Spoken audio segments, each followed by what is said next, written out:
You're a killer. A natural-born killer. You always have been. You always will be.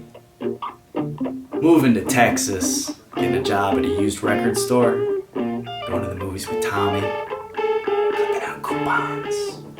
That's your way of blending in with the hive. But you're not a worker bee.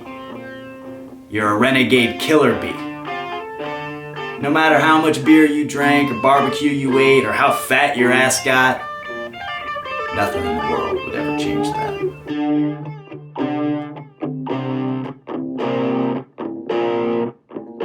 Welcome to the Jordan Leer program, book report edition. I read David Carradine's autobiography, Endless Highway. This crazy kung fu son of a bitch. Jesus Christ. Like an actor, artist, painter, sculptor, musician, psychedelic adventurer. He was the OG before you Joe Rogan. This guy was fucking doing all the drugs. Man, David Carradine, what a motherfucker. Everyone's like, who's David Carradine? He's Bill from Kill Bill. He's Bill. He's the guy they're trying to kill and Kill Bill. That's what I know him as. Before that, he was on that show Kung Fu that it's like a Western Kung Fu guy. You know, it was a show that a lot of people, like Bruce Lee was supposed to have. And went to this guy, and he was famous and shit, you know. I knew him from Kill Bill. That's how I found this book, because, I don't know, I was watching behind-the-scenes shit of that movie, and Quentin Tarantino, he was talking about why he cast David Carradine, because he, you know, and he's like, man, honestly, it wasn't just because of Kung Fu, that show. He's like, I read the autobiography, and it was like, his life was so incredible, and so I had to pick it up, and, dude, this book, this guy, he came from an acting family, and like he was born here in the 30s in LA. And so like this book is like straight up like Hollywood history. Like it really is.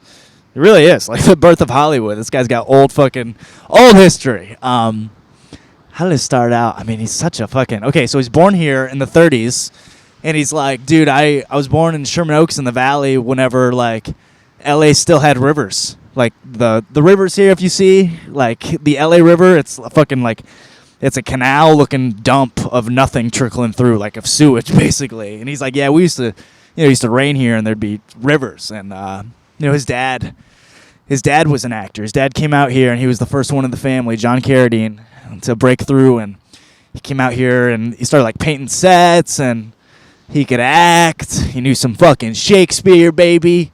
And, I know his dad got hooked up with the Barrymore family. He met John Barrymore. I think he started like painting sets for him, and so this shit goes all like I'm just finding this shit out. Like I think David Carradine's like a self-made man, which he is. But I'm like, oh, so your dad's involved, and then he met this whole like kingdom of actors who had been acting since the 1800s in this fucking town. It's tough, man. It's tough. Okay. I'm just a boy from Michigan. I came out here to put my goddamn seed in. And I ain't talking about knocking up some bitch. I'm talking about getting famous. It's hard. But I like this. I don't know. I'm not saying I want this guy's life. But, you know, I feel his vibe in a lot of ways. So he's born here in the 30s. And then, you know, he goes back and forth between New York and L.A. You know, gets the best of both worlds. And he sounds like he grows up every which way. You know, because his parents are, you know, his dad's an actor, for one, so how fucking good is he going to be at life taking care of a human being? So he, like, gets shipped off to, like, you know, military schools or raised on farms and shit. It's like, dude, this guy grew up every which way. And he's kind of a little fuck off, you know, riding the line, you know, always about getting in trouble, skating his way, stealing stuff a lot as a kid. Motherfucking stealing shit, shoplifting. Oh, sweet David. He's born John Carradine as well. He's born John Carradine Jr., which he tried, you know, carrying up until his 20s. He tried making it as that, you know. This dude, I'm glad I just read Endless Highway. Not Endless Highway. This is Endless Highway. I'm glad I read On the Road by Jack Kerouac, because that guy did too. David reads it, and he's inspired. And he's like, if you ever read that that book about the beatnik generation, just basically like these hippie-ass bum kids that don't want to get a job. He's one of them. So he's living in San Francisco. He's a ladies' man. He's in Venice Beach. He's in New York. You know, David Carradine, like, lived every fucking which way. And all the while on the acting side, it's like, I guess he studied Shakespeare. You know, that's what you did back then. You fucking learned how to speak that Shakespeare shit and how to perform it. And I don't know, man. You know, the other way I've gotten into this David Carradine motherfucker is I'm taking this Meisner acting class right now with one of the last OG Meisner instructors that like studied under Sanford Meisner. This guy Bill Alderson, and he told me, he's like, "Yo, dude, I saw David Carradine back in his heyday and stuff, and you know he's of that generation." I'll get to that in a second before he gets fucked up. All right, David. So he's studying Shakespeare, he's doing his shit, and he comes out to LA to fucking like put the shit on, you know, like he's gonna take this shit seriously, and then he changes his name to David Carradine because by then his dad was like, I don't know, his dad, it's like your name makes you big. It helps you a lot in this town, obviously, but it can also like shut down a lot of doors because people are like, this John Carradine's an old actor. We don't want his kid. He's some fucking washed up version. We want some new blood, you know. So I get it. You always have a fucking uphill battle no matter what situation you're in.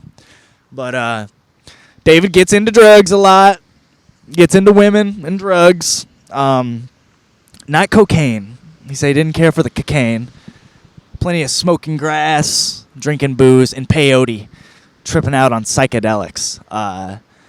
So this dude, he's got like a lady and a baby before he shows up into town, which I don't recommend trying to become an actor with a family, but this son of a bitch does it. And you know, he's got a few kids that he didn't spend the most time with in his life, and he says that he reflects on that later in life in his book. He goes, yeah, the truth is my art always came first, you know? It's like my family, my loved ones, they got the scraps, they did. You know, that's who I am. It was always about the work and the drugs and the pussy. I guess he had this love affair with Barbara Hershey. He married her. They had a kid, and he's like this was the one. Like of all the chicks in his life, like she was artist. They acted in this movie, Martin Scorsese's first feature film. I think it's his first feature film, Boxcar Bertha. Dude, and it's crazy because this acting class I'm in right now. There's this old actor who's acted for years named Barry Primus. He's in this class with us. He's basically like he's like a second teacher. He's hanging out. He's friends with Bill. And he's in this movie, and I'm reading this fucking book where David Carradine, he mentions, he's like, yeah, I'm working on Boxcar Bertha with Marty, and we're getting fucked up. We're drinking at night and shit. And he's like, Barry Primus didn't want any part of it. He just wanted to do his job and go home. And I asked Barry. So I go to Barry Primus, and I go, what's this about? He goes, you see, yeah, I didn't want to socialize with them because I didn't understand David. I was like, no shit, I can tell that because David is like a drug addict, and you're like, you know, more straight-laced. It's like, I didn't understand David, so I didn't see any reason for us to talk, to socialize, because I was playing a northerner in the movie. He was playing a southerner where we didn't understand each other, so I wanted to keep that going. It's fucking amazing, man. I felt so cool just going to the source for that info. But he said David makes this movie with Barbara Hershey, and they're in love, and they're living in the Hollywood Hills and shit. And, you know, he can't really keep his dick in his pants, which is the thing. And that's not even why Barbara can't put up with him anymore. But he's just, you know, he lives for David. It's like if you want to be in his life, it's like you're kind of second fiddle to his fucking adventure he's on, you know. And when he loses her, damn, it hurts. Like, I don't know. That was the one for him, man. Like, he talks about he lives out here on, like, Malibu area on the beach and shit. He's like, I just threw myself into the ocean and let it take me. And then eventually it spat me back out onto the fucking shore. He's like, I wanted to die so bad I missed her. But he is what it is, man. Falls in love again. This guy gets married and divorced like 5 fucking times, like every goddamn actor in this town. I don't advise that. It sounds expensive. He always owed the money, or the IRS money. So that was a thing. But he said he never really cared about money. He was always pouring his money back into films. He was making these independent films that didn't make any money, and I don't know. So I go through David's filmography and shit, and I watched a couple of the goddamn hits recently, you know, because I watched some of that Kung Fu. It was great. Old Western show type deal. But I watched Death Race 2000 with Sylvester Stallone and him. They're like, yeah, remade into a Jason Statham movie, Death Race. But this shit is like, it's Roger Corman, that dude who made all those fucking over-the-top movies with, you know, on the cheap level. He's in Death Race 2000. He plays a guy named Frankenstein who's got all of his arms fucking reattached and shit. And he's like, talks like this. I'm Frankenstein. And then I also watch this Good, Bad, and the Ugly fucking remake, basically, called Lone Wolf McQuade, where David plays the bad guy across from Chuck Norris. Chuck Norris plays the fucking, you know, the Clint Eastwood type dude. But it's all like neo-Western. I don't know. I watched some of the hits. The point is, he made a lot of bad movies. He made a lot. He says one time he made like 25 movies in 2 years because he owed so much fucking money to the IRS. And I don't know. I don't know if I want that. I mean, I'm down to act in anything. I really would do all sorts of fun, but you know, you want a little free time to come out to this beach or whatever. Dude, this homie David, one of his most infamous trips is one that my acting teacher told me about, because he said he visited David at his house with Barbara Hershey after this had happened. So David fucking does a bunch of peyote one night in like near Chatsworth with this indigenous tribe. And then he comes home and he's fucking like tripping out, and he starts walking through the Hollywood Hills, and he like breaks into a house, and he shatters his like his wrist, or he shatters glass all over his wrist and cuts himself the fuck up. I don't know, this dude, and he's just like, he's on this like journey. He's doing it for fun, you know. He's like just feeling every moment out.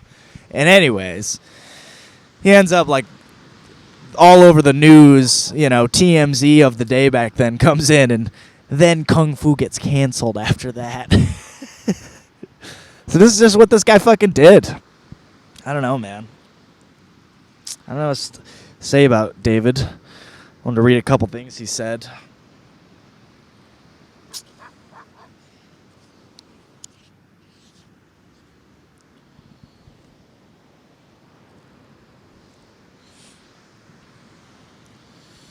What did David say about life?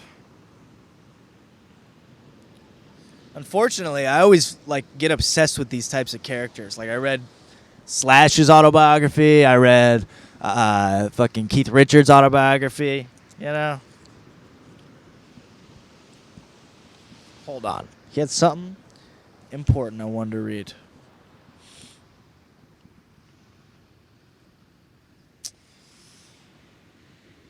Yeah.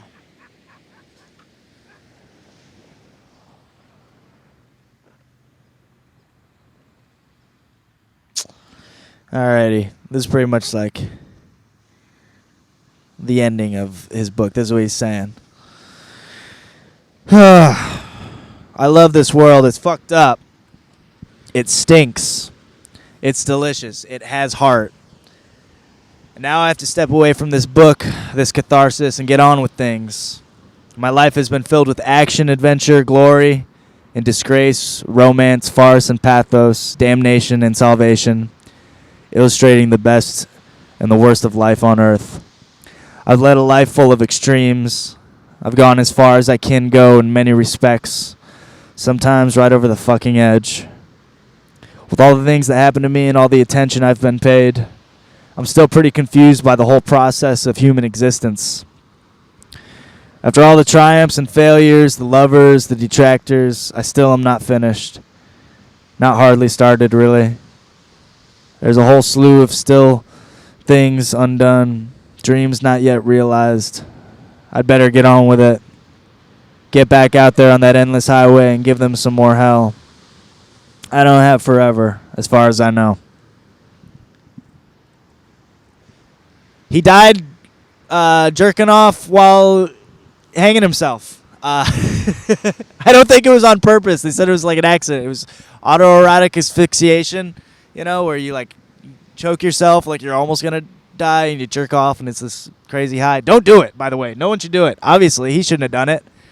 I really don't think he meant to kill himself that way, but he did go right over the fucking edge. I don't know if that's the best message for anything, but this guy was wild.